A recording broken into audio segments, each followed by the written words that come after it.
नमस्कार दोस्तों, ocean network में आपका स्वागत है। मैं हूं ओमकार चौधरी। आज एक बहुत अहम विषय पर चर्चा करने वाले हैं।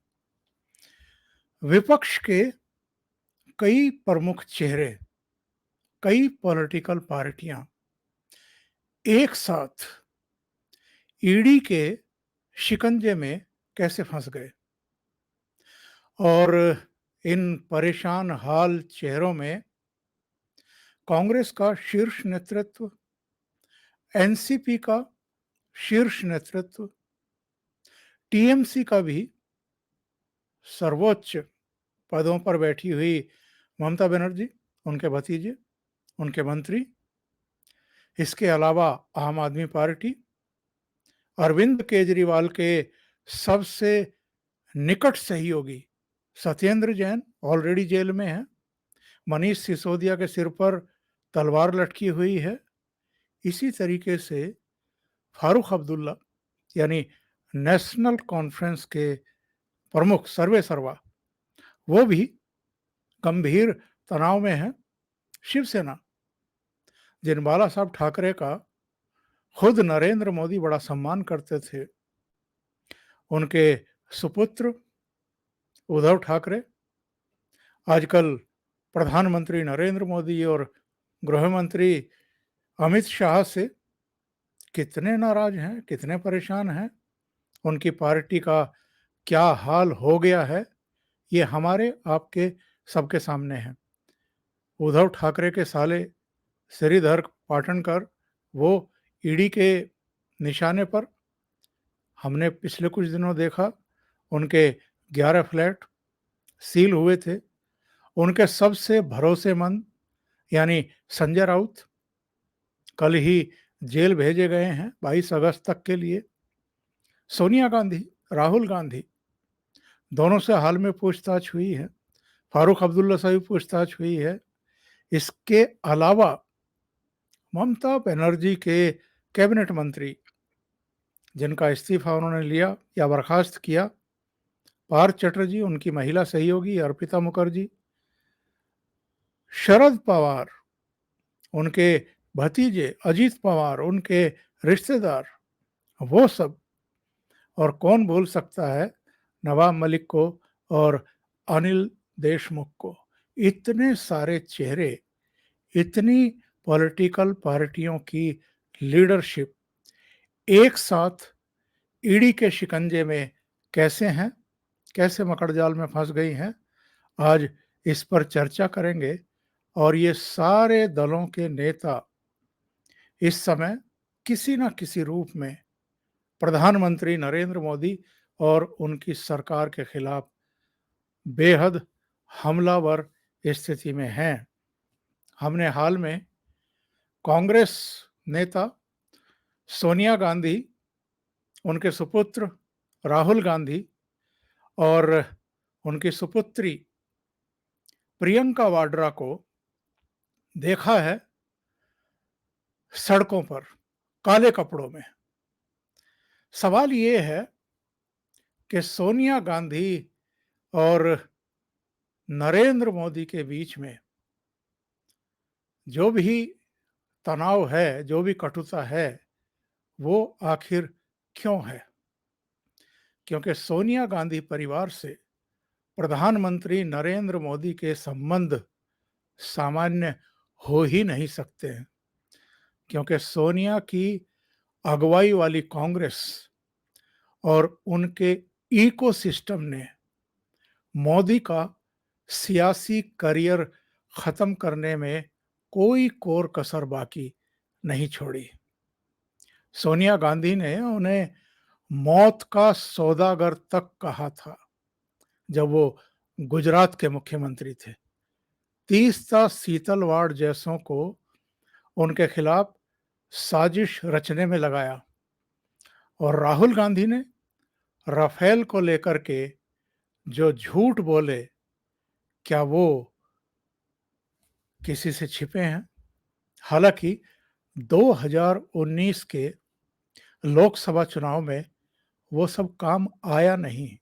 वो जो झूठा प्रचार था, रोज रोज की प्रेस कॉन्फ्रेंस थी, कांग्रेस फिर भी 2014 में 44 सीटें और 2019 में केवल 52 सीटों पर अटक करके रह गई।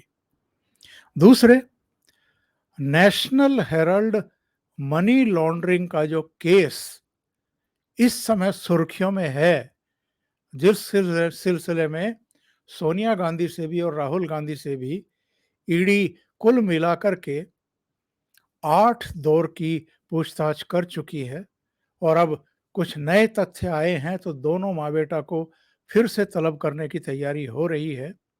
कांग्रेस पार्टी को लगता है कि उनकी नेता की कभी भी गिरफ्तारी हो सकती है, इसलिए वो सड़कों पर दिखाई दे रहे हैं और इस समय ईडी अपना काम कर रही है।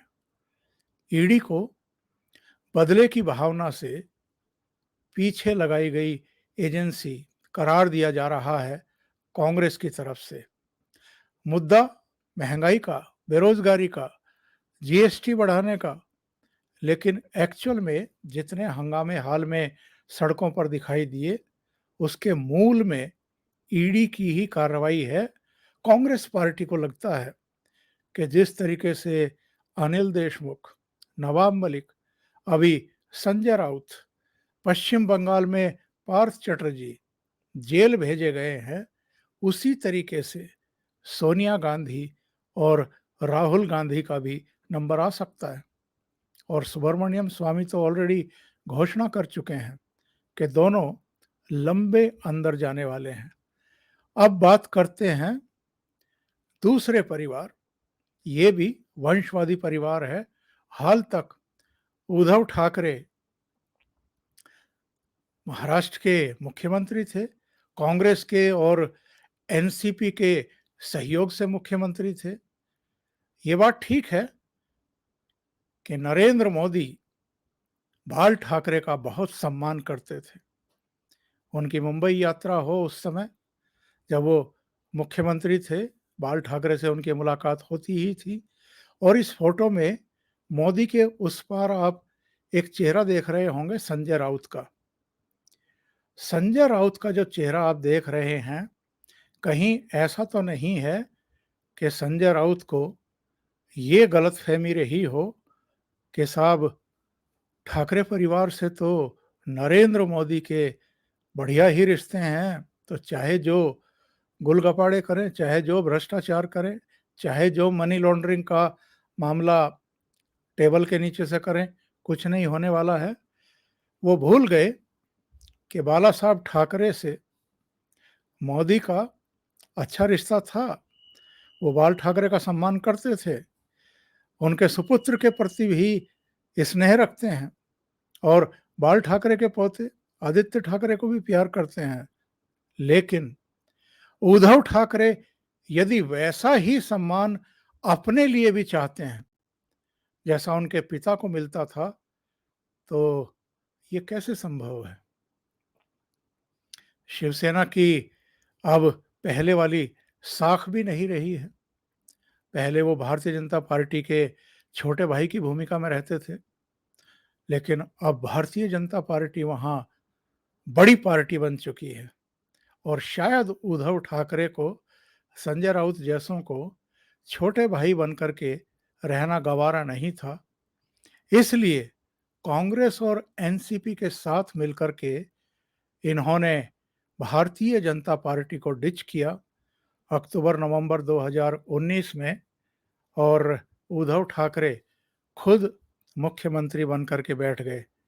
सवाल ये है कि अगर आप इस तरह का बिहेव उनके साथ करेंगे, यानी भारतीय जनता पार्टी की लीडरशिप के साथ करेंगे, तो नरेंद्र मोदी जब आपके खिलाफ किसी केंद्रीय एजेंसी को कुछ बड़े दस्तावेज मिलेंगे, बड़े कांड अगर उनका खुलासा वो करेगी, तो आप नरेंद्र मोदी से रियायत की और राहत की उम्मीद कैसे कर सकते हैं?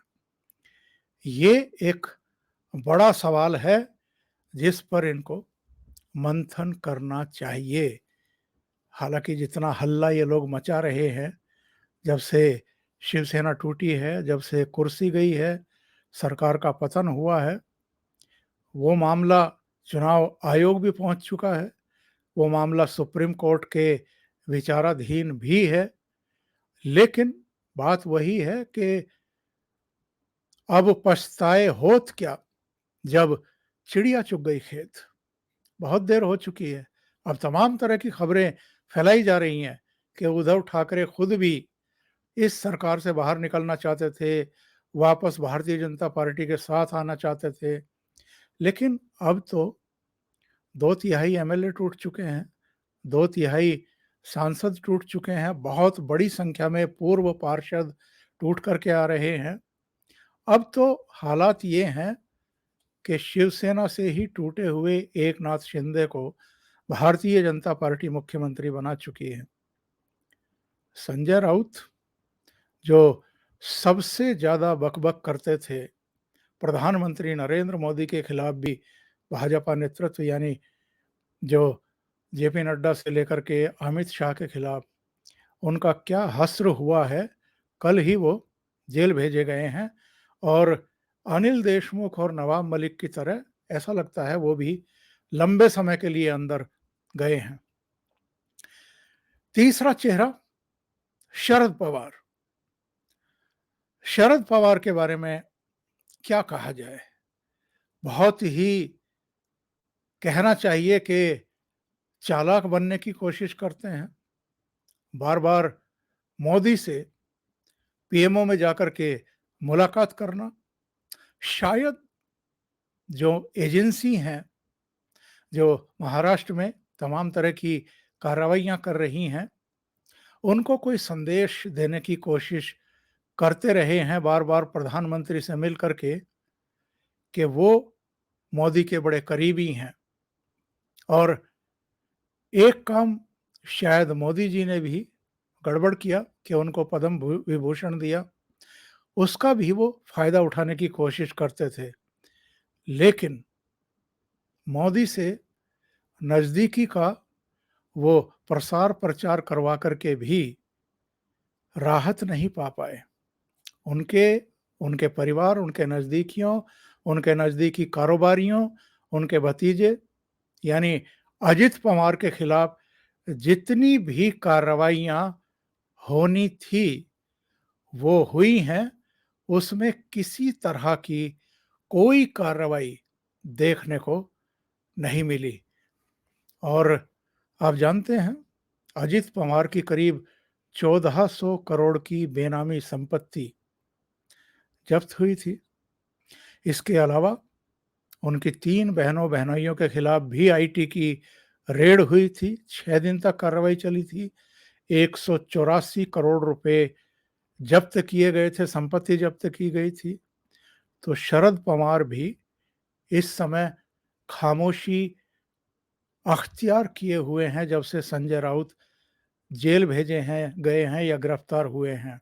एक शब्द नहीं बोले हैं, क्योंकि उनको लगता है कि जिस तरीके से उनके 2 करीबी यानी कैबिनेट मंत्री रहते हुए अनिल देशमुख और नवाब मलिक अंदर गए हैं, जिनको जमानत नहीं मिल रही है, उसी तरीके से अब संजय राउत भी चले गए हैं और अगला नंबर कहीं उनके अपने परिवार का ना आ जाए।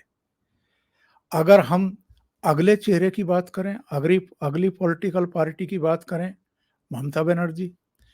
ममता बनर्जी के साथ नरेंद्र मोदी के संबंध बहुत ही सम्मान के रहे हैं, परंतु जब से भारतीय जनता पार्टी ने अन्य राज्यों की तरह पश्चिम बंगाल में भी अपने कदम आगे बढ़ाए हैं, तो दोनों के बीच में कड़वाहट बढ़ती चली गई। लोकसभा और विधानसभा चुनाव में हमने और आपने देखा है कि वहां किस तरह की बयानबाजी हुई, किस तरह की घटनाएं हुई। जिस तरह पश्चिम बंगाल में भारतीय जनता पार्टी के नेताओं और कार्यकर्ताओं और समर्थकों को भी निशाना बनाया गया, उन पर हमले किए गए, उनके घरों में लूटपाट की गई, उनके दफ्तरों को जलाया गया, उनकी माँ बहन बेटियों की अस्मत पर हाथ डाले गए, उनको पलायन के लिए मजबूर कर दिया गया और दोनों पार्टियों के बीच में तनाव चरम पर। नंदीग्राम में जिस तरीके से शुवेंदु अधिकारी ने भारतीय जनता पार्टी की तरफ से लड़ते हुए ममता बनर्जी को हराया था, उसके बाद तो कुछ बताने की जरूरत नहीं है कि ममता बनर्जी किस कदर चिढ़ गई थी। और तब के जो राज्यपाल थे जगदीप धनखड़, उनके साथ भी किस तरह का बिहेव करती थी। आज हालत ये है कि उनके भतीजे अभिषेक बनर्जी वो जांच में फंस गए हैं, बहुत बुरी तरह फंसे हुए हैं। कोयला घोटाले में करीब करीब 1300 करोड़ रुपए का घोटाला है, उसमें वो ईडी की जांच का सामना कर रहे हैं। अभी आपने देखा उनके एक कैबिनेट मंत्री शिक्षक भर्ती घोटाले में पकड़े गए, उनकी एक सहयोगी के साथ, अर्पिता मुखर्जी के साथ। उनके 2 फ्लैट से ही करीब 53 करोड़ कैश बरामद हुआ है। 5 किलो से ज्यादा स्वर्ण आभूषण, कुछ विदेशी मुद्रा करीब 50 लाख रुपए मूल्य की, कुछ और चीजें बरामद हुई हैं। ये शो करता है कि ममता बनर्जी भी अब बहुत ऐसे चक्रव्यूह में फंस गई हैं कि प्रधानमंत्री नरेंद्र मोदी से अपने रिश्ते सामान्य करने की कोशिश कर रही हैं।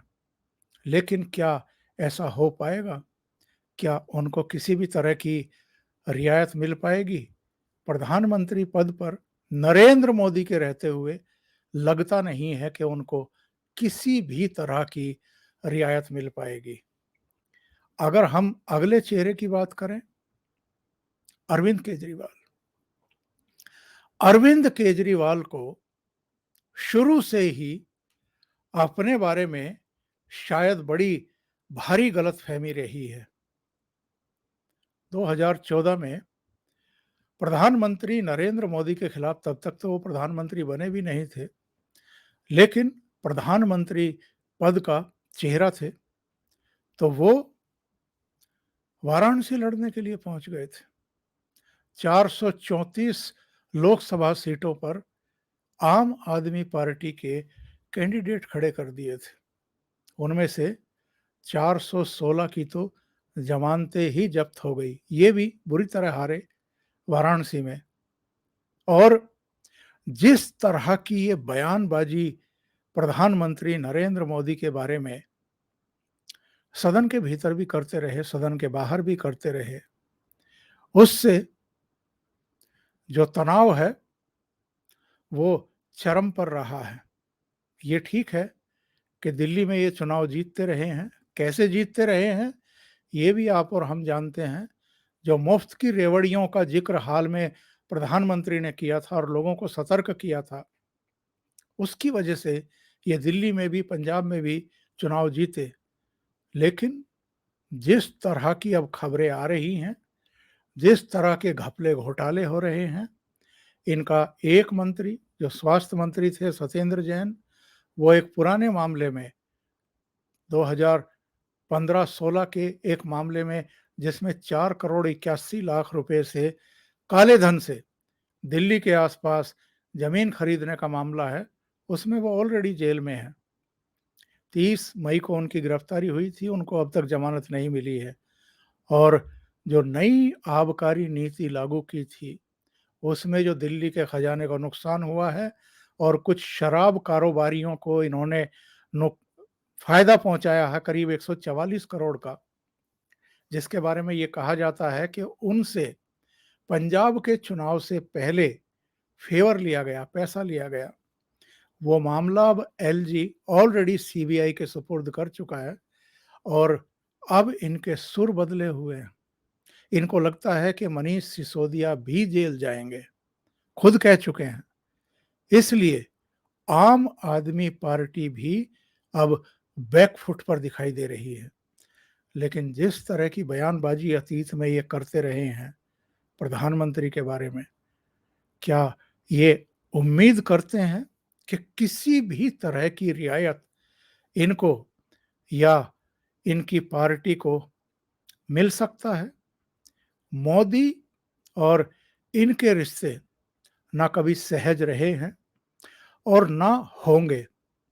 कई मंत्री इनके, कई विधायक गंभीर आरोपों में फंसते रहे हैं और सत्येंद्र जैन ऑलरेडी जेल में, जो मैंने बताया। मनीष सिसोदिया पर ऑलरेडी गिरफ्तारी की तलवार लटक गई है। जांच पड़ताल अगर ठीक तरीके से हो गई तो वो भी अंदर जाएंगे। एक और चेहरा, जम्मू कश्मीर के पूर्व मुख्यमंत्री फारूक अब्दुल्ला। अभी एक मीटिंग हुई थी जिसमें प्रधानमंत्री के कंधे पर हाथ रख करके बातचीत करने की कोशिश कर रहे थे, यानी ये मैसेज भेजने की कोशिश कर रहे थे कि उनके रिश्ते सामान्य हैं, या वो सामान्य बनाने की चेष्टा कर रहे थे। सवाल ये है कि फारूक अब्दुल्ला की जिस तरह की जुबान रही है, जिस तरह उन्होंने 370 को लेकर के, 35A को लेकर के प्रधानमंत्री नरेंद्र मोदी को चुनौती दी थी, और वो बयान 5 अगस्त 2019 से कुछ ही महीने पहले का था, जब उन्होंने कहा था कि प्रधानमंत्री अगर ये 10 बार भी बन जाएं तो 370 को छू भी नहीं सकते। और ये अकेले नहीं थे, गुलाम नबी आज़ाद भी, असदुद्दीन ओवैसी भी, कई लोगों ने इस तरह की बयानबाजी की थी। तो 370 भी हटी, 35A भी गया, और इनको भी, उमर अब्दुल्ला को भी और महबूबा मुफ्ती को भी उठा करके नरेंद्र मोदी सरकार ने अंदर भी डाल दिया था, नज़रबंद भी कर दिया था। और अब इनको एहसास हो रहा है कि जम्मू कश्मीर अब बदला हुआ है, वहाँ एक अलग तरह की हवा चल रही है। अब ये लोग इरिलीवेंट होने जा रहे हैं, और हमें नहीं भूलना चाहिए कि फारूक भी ईडी के शिकंजे में फंसे हुए हैं। कश्मीर की आबो हवा बदल चुकी है और वो जानते हैं कि जो ताज़ा हवा इधर चल रही है वो बिल्कुल इनके अनुकूल नहीं है। पत्थरबाजी बंद, अलगाववाद बंद, आतंकवाद बंद, घुसपैठ बंद। जो नई पीढ़ी है वो शांति चाहती है, विकास चाहती है, वो पाक परस्ती नहीं चाहती है। तो इसलिए प्रधानमंत्री नरेंद्र मोदी से अपने रिश्ते सहज करने की कोशिश कर रहे हैं। अलग अलग पॉलिटिकल पार्टियां, चाहे कांग्रेस हो, चाहे शरद पवार की पार्टी हो, चाहे ममता बनर्जी की पार्टी हो, केजरीवाल की आम आदमी पार्टी हो, या नेशनल कॉन्फ्रेंस हो, ये सब किसी न किसी तरीके से ईडी के मकड़ जाल में फंसे हुए हैं और बुरी तरह फंसे हुए हैं। तो जो पॉलिटिकल पार्टी, जो लीडरशिप 2024 के सपने देख रही थी और प्रधानमंत्री नरेंद्र मोदी को चैलेंज करने की रणनीति बना रही थी, उसके नेता अब पूरी तरीके से बैकफुट पर दिखाई दे रहे हैं, क्योंकि उनके जो दबे छिपे हुए भ्रष्टाचार थे वो अब सामने आ चुके हैं। अभी के लिए इतना ही। बहुत बहुत धन्यवाद। अगर आपको ये चैनल और इसके कंटेंट पसंद आ रहे हैं तो लाइक करें, कमेंट करें, वीडियो को शेयर भी करें। अभी तक अगर आपने ये चैनल सब्सक्राइब नहीं किया है या ज्वाइन नहीं किया है तो आप सब्सक्राइब कर सकते हैं, ज्वाइन भी कर सकते हैं। साथ में लगे बेल आइकॉन को दबाना ना भूलें, ताकि आगे आने वाले वीडियो और उनके नोटिफिकेशन आप तक पहुंचते रहें। बहुत बहुत धन्यवाद। नमस्कार।